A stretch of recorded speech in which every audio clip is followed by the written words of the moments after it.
What is up, guys? Welcome back to Project Freelance. It's another week. That means another podcast. And this week, I am so excited to be talking to one of my good friends, Renee Phoenix. If you don't know her, you're seriously missing out on some badass music. If you have never heard of the band Fit for Rivals or the band Pinkfly, I highly recommend you check out both of those bands. I will put links down in the description for you so you can check them out. So I met Renee back in like 2015 or 2016 on an all-female fronted tour package, and we got to know each other, got to hang out, and it was an amazing time. It was so much fun getting to be on a tour like that with all-female fronted bands and mostly girls that play instruments, and it was super cool to be a part of that and be surrounded by all of that feminine power. You know, it was really, really cool. But this week, we are going to be talking about should you sign with a label versus being independent. We're going to be talking about how Renee rose to fame, how she gained all of this audience attention around the world. She's gotten to tour with her bands all over the world. And she recently started a new project called Pinkfly, and I'm super excited to talk about that a little bit as well. But before we get started, I need to let you guys know I have an EP called Pandemic. It is coming out in May, and I hope you guys pick up a copy of it, pick it up on streaming platforms, all that good stuff. There's a lot of features. Renee is actually featured on one of the songs. I'm going to play a little snippet of it for you right now, and let me know what you guys think. Somebody call the doctor, tell him I want to live. When everything's falling around me, where do I even begin? No, we never asked for this, but together we'll make it. Somebody call the doctor and tell them that everything's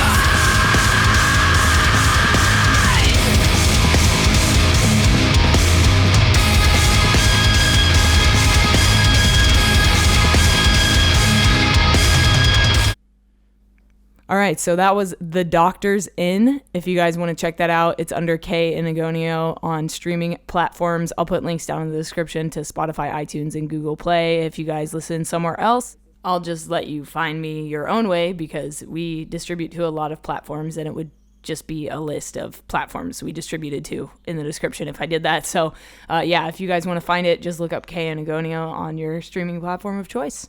And other than that, I also have a book out called No Tracers, an Urban Explorer's Diary. If you guys are into photography books, if you're into abandoned places, if you're into crazy stories, check out No Tracers, an Urban Explorer's Diary at justthetletterk.com/No Tracers. Again, there will be a link in the description for you, and there's a bunch of affiliate links down in the description as well to things from Amazon that I think might help you boost yourself as a freelancer, whether you need a camera, if you need a new backpack, if you need a solar charger, if you need some lights, if you need anything, definitely check out the links in the description. I think they'll help you out. But without further ado, I'm going to stop talking about things that I want you to check out in the description, and we're going to jump into this podcast with Renee Phoenix. Renee, please introduce yourself and what it is you do to the Project Freelance audience. So my name is Renee Phoenix, and I'm a singer, songwriter, Swiss Army knife type of person.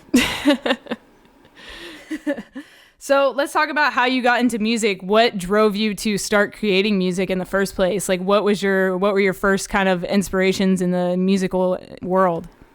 So I grew up and I listened to a lot of pop music, like a lot of Michael Jackson and Janet Jackson. I was like low-key obsessed with them. And I remember in the living room, we were watching a Michael Jackson concert, and there was this guitarist, her name is Jennifer Batten. And it was like the most insane thing I ever saw. Like, she had this giant 80s hair. She was like just shredding on her guitar. And then all these fireworks start like jutting out of her guitar. And I was like, oh man, that's what I want to do when I grow up. Like, that was just like so insanely cool to me. So, you know, I started taking guitar lessons, but only after I like got to college is when I start doing bands. So I started like a little bit later. Yeah. Damn. So when you got to college, like when did you put your first band together? Like, what was your first music project? My very first music project was this punk band called The Explicits. It was very like kind of gutter punk, a lot of double bass in it. It was like Lamb of God with punk rock behind it. And like my voice was super like low and grovelly and screaming. And it was just like a raw punk band. It's the only way I can describe it. But yeah, it was like a 3-piece. And I started it with a couple buddies of mine that were in my dorm. So we just went from there. It was awesome. It was fun. No, that's amazing. And where were you guys based out of? Jacksonville, Florida. So I was originally from St. Pete, but then I got accepted into college at UNF. So that's how I ended up in Jacksonville. And what were you studying while you were in college? I ask all my guests, like, do you think you should go to school to study your trade, or do you think that it's not really necessary these days? So I kind of wanted your opinion on that. So what did you study, and did it help you in your music career? The act of getting to Jacksonville, I think, is the only thing that helped my music career. I was at UNF, and I was studying like English and film. And I just remember being there and just being like, man, I feel like I already learned all this shit in high school, and it's like Groundhog Day, and I'm just like reliving this experience there. And, I started the Explicits, and then I was looking for a guitarist, and that's how I met Thomas Amison, who him and I then formed Fit for Rivals from that, because him and I were like, collabing on music, and it was just like so different from what I was doing with the Explicits. I'm like, this feels like a whole nother project. So I started doing Fit for Rivals stuff, and we just finished our like first album, like just like recorded it, and then we were on the road like immediately. So I stopped going to college because we went on tour with Red Jumpsuit Apparatus at the time. So I'm like, all right, I'm done. See ya. Wow. So when did that first album come out? That was like 2009, right? Yeah, like 2009, 2010, something like that. Yeah, it's like 10 years ago now. Oh my God. I'm trying to think, like, was Red Jumpsuit with Virgin then? Is that when they were with them? They were in the process of, I think they just released their second album. It was like right after Don't You Fake It. And then we went on tour also with that Framing Hanley band. Oh, so yeah. They were blowing up. Yeah, with Lollipop at the time. And I mean, that whole tour was just insane. It was insane. Wow. Going from like being in college studying, then it's like I'm on tour with these like two bigger bands, like selling out these House of Blues places. I was like, okay, sure, like let's do it. Oh my God. So Yeah. that was your first time going on the road. Like, what was that like for you? Tell me about your first tour experience. Were you, were you in a van? Were you guys in buses? Like, what was the riding situation? Tell me a little bit more about that. We were in a van, and we were just pulling like a 2-axle trailer. I mean, we got like hotels every night, so I don't know. Nice. We're just like in a van. It didn't really matter that much to me. And it was just a wild experience. A lot of drinking was involved. Just, I have so many crazy stories. Like, I'll tell you one. Yes. Okay, so we were staying at this hotel. It was like a nicer hotel. And we were there with the Red Jumpsuit Apparatus. They were also like them and their crew. Like we were just all staying at the same place. Well, at the time, Red Jumpsuit, they like to drink. And a lot of the guys in my band also like to drink. So we had this guy come along. His name was Taser Tim. That was his nickname. He was one of our roadies. Taser Tim, he got his name, I'll just real quick. The reason he's called Taser Tim is because he would invite people to tase him to see how long he could sing like Whitney Houston songs. So that's the guy we brought on tour. And Surely for entertainment to help purposes. us out. Yeah. So we're all in this hotel. Everyone's drinking. I'm just like in the hotel room chilling. I think with Thomas, just minding my own damn business. And we hear like a ruckus from outside. We're like, what is going on? And then we hear like this frantic like pounding on our door. And it was Tim and like a couple other people just like running in our room. And we're like, okay, what is going on here? Well, Tim was outside in the hallway with his pants down trying to put a beer can up his ass. And I guess the people who ran the hotel saw this. Like some woman came around the corner and saw him with his pants down trying to get this can up his ass. So we all got kicked out of the hotel. Like all of us. So that was one of many really weird, crazy stories I'll tell you. But I'll leave it at that. Yeah. So this is your first time on tour. This is like one of the experiences. Yes. And our guitarist at the time, I remember, here's another real quick one. Just like the people we brought on the road with us, just thinking back, I'm just howling at this. He thought he could like walk on top of these bushes that were like, well, man, yeah, it didn't end well. And like he hurt his hand and we're just like, what the fuck are you doing? Like, you have one job, okay? Stay alive, please. Oh my God. Yeah. It's okay. I'm that person on tour that always ends up getting hurt or doing some dumb shit. So, I mean, I can relate. But, I mean, just trying to put a beer can up your ass. Come on, man. Come on. Why would you? Yeah, in the hallway?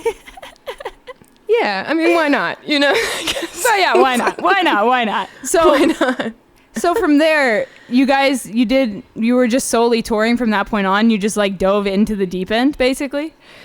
Yeah. I mean, we were pretty much, like, working nonstop from there, like touring, writing. We got in this whole like area of time where we were just like showcasing for all these labels. Like we're going back and forth like to New York and getting flown out everywhere, and it was just like one big pain in the ass. Like we took so much time just entertaining that whole aspect of it. I wish I could get some of that time back and like make more music. I wish we focused more on the music than it's like, oh, like these labels want to, you know, it's, but, yeah, from then on, that's work. Super important. Yeah. That's super important to talk about because, I mean, some bands think like, oh man, we have to get on a label. And I'm sure you guys were probably thinking that at the time. And can you talk a little bit more about, you know, being on a label, that whole experience versus being independent? Because I know you're independent now and I know you love that. Yeah. You know, I think for a long time, I was like most people, you know, I was like really young and it's like you're chasing that carrot on a stick. And people think when you get signed, that's like kind of the end all of it. Like, oh, like all my problems go away. And it's like, no, you just got a whole new set of problems, you know? you got a little bit of money behind you now, but you know, it's like a whole different set of problems that come with it. And you know, one of the things I learned and one of the things I love about being independent is if I want to do something, I can pick everybody that's involved with me now. I don't have to work with a radio guy who may not like my music, but hey, that's the guy appointed by the label and that's who I got. So, you know, I have to fly with that. Or like a publicist who doesn't believe in it. You know, I can work with people who I know will work hard and aren't just there by default. You know what I'm saying? Yeah. So wait, you're telling me that, you know, bands sometimes when they sign to a label, sometimes you'll get a publicist that doesn't like you or doesn't believe in your message or a radio guy that doesn't like the tunes. Like you're telling me this is something that really happens? Yeah. Wow. Yeah. It does happen. I mean, the music business is a very murky world. Mm-hmm. You know, I have a lot of people coming to me, like asking me, you know, for advice and stuff when they start getting into the business. I mean, I had my friend tell me, it's like, hey, this, what was it? It was like some radio show thing, you know, wanted to give him like $5,000. And they were like, oh yeah, like we'll promote your stuff and blah, blah, blah. And I'm like, it sounds like a bunch of bullshit to me. Like you have to really research and like look into people. I mean, I've just had a handful of really bad experiences. Like I've had a lot of good experiences, but I feel like I've learned a lot over the years between like producers and labels. I mean, I've had a good and bad story for everything, I think. So yeah.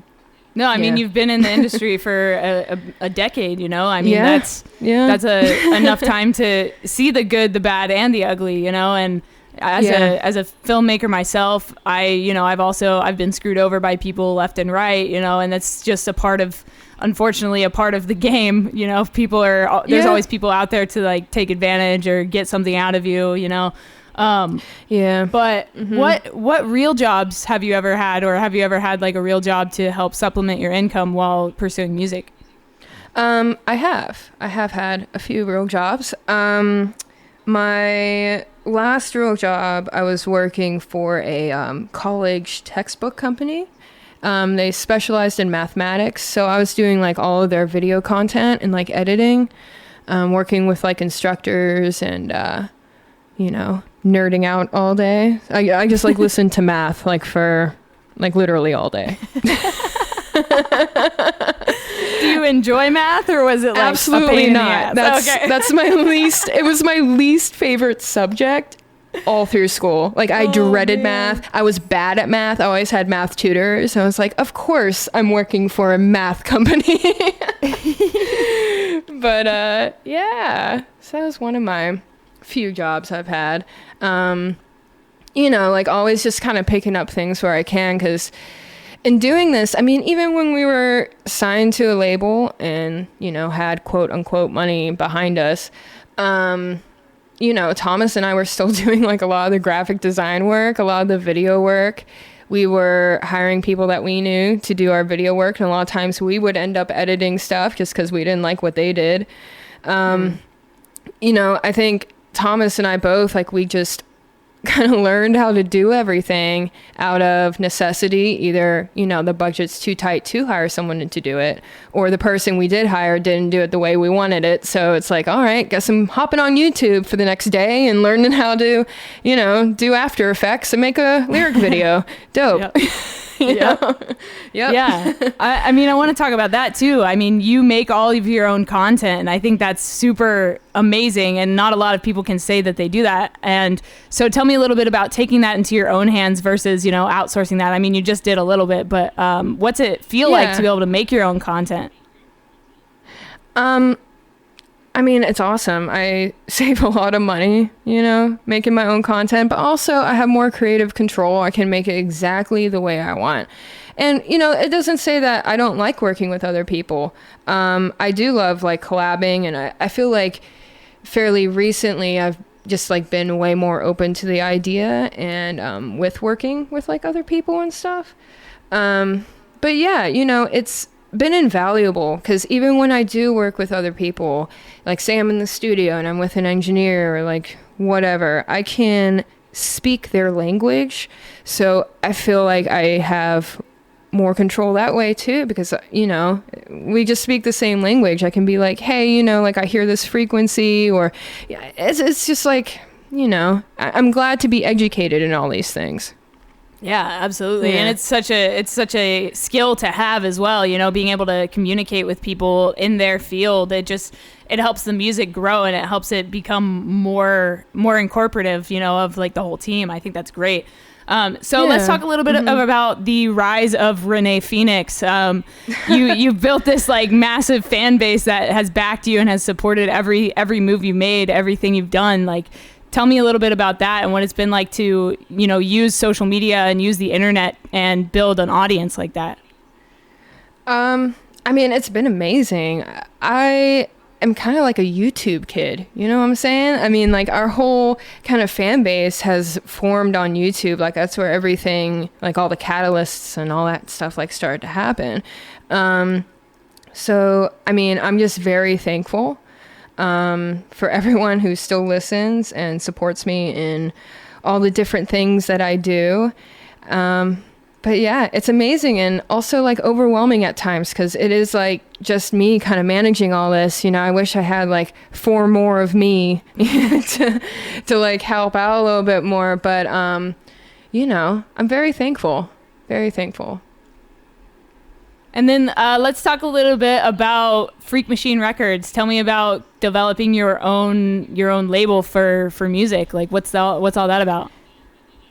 Yeah, I mean, that was kind of like my response to like doing this for so long and playing like the whole label game and both sides of it. And I realized I'm just happier being independent and doing my own thing and taking charge that way. Because like even with Pinkfly, we were doing showcases and we did a few of them, and I'm just like, man, I'm not feeling anyone who's like coming out to this, because it was like a weird thing that happened.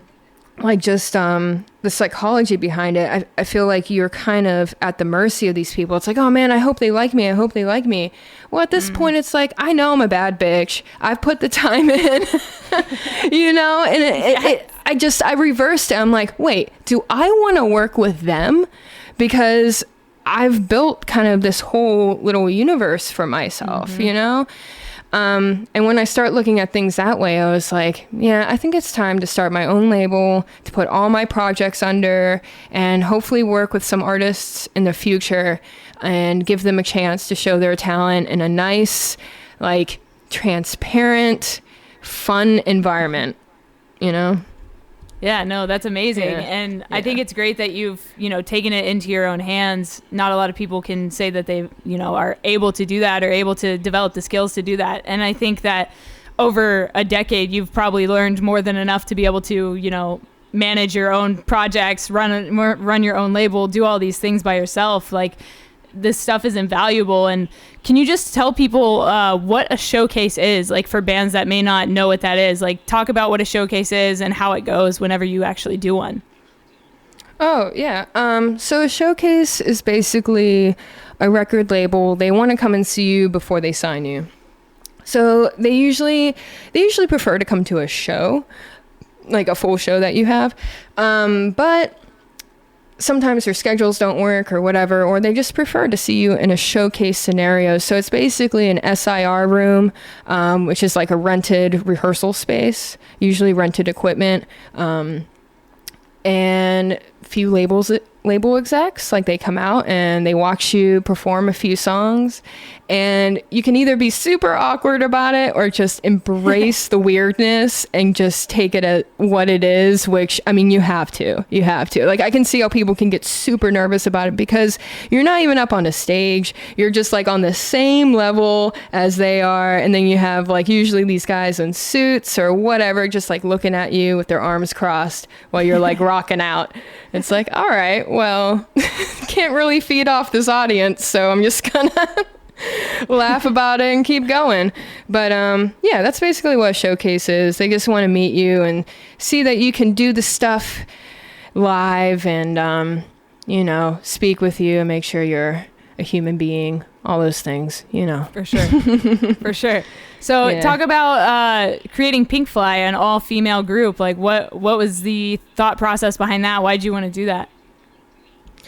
I've always been a punk rock girl, and, we were doing Fit for Rivals for a while, and I just wanted to do something different. And I feel like I was writing some material that didn't really fit with Fit for Rivals, and I could have, just released it under my own name, but I just wanted to do something new, try something out. And like I said, I started with a 3-piece punk band, so it was kind of me, coming full circle with it. And, I knew Val from touring. I mean, Val for the touring as well. From the same tour. Yeah. And, I started talking with Val. I'm like, I've always wanted to do something with her because she's just a cool chick, and she's a great drummer. And I was like, hey, do you want to do this new project with me? It could be fun. And I was asking her if she knew any bassists. And so she recommended Anel, who is our bassist. And now Anel, and I've already spoken to him. He's completely cool with me talking about, everything. But Anel is now Blake. So, wow. Congratulations. That's amazing. Yeah. I mean, All they're right. both just amazing, awesome people. And I'm very fortunate to work with them on that project. So. Wow, that's absolutely incredible. I'm so excited for you guys and your future. So what does Pinkfly want to do? Like, what are your goals for that? For Pinkfly, this whole Corona thing happened, and Right. it just threw a wrench into everything this year. So right now, I'm just focusing on the things that I can control to honestly prevent myself from going nuts. So I'm just writing right now. I've been working on some Fit for Rivals stuff, so I may hop into that seat again. The beauty about being independent is that I can do whatever I want. I don't have to wait, for this, that, and the other thing.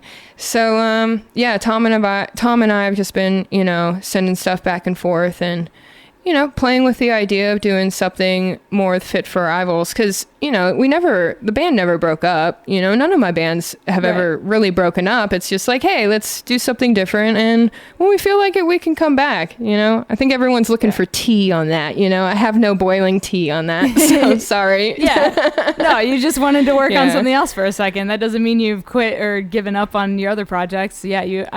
Fit for Rivals is like, you can't give up on that ever. It's amazing. It's amazing. Yeah, no, I have so much fun doing it, so it's like, we're not broken up or anything. It's just, whatever. I'll get back.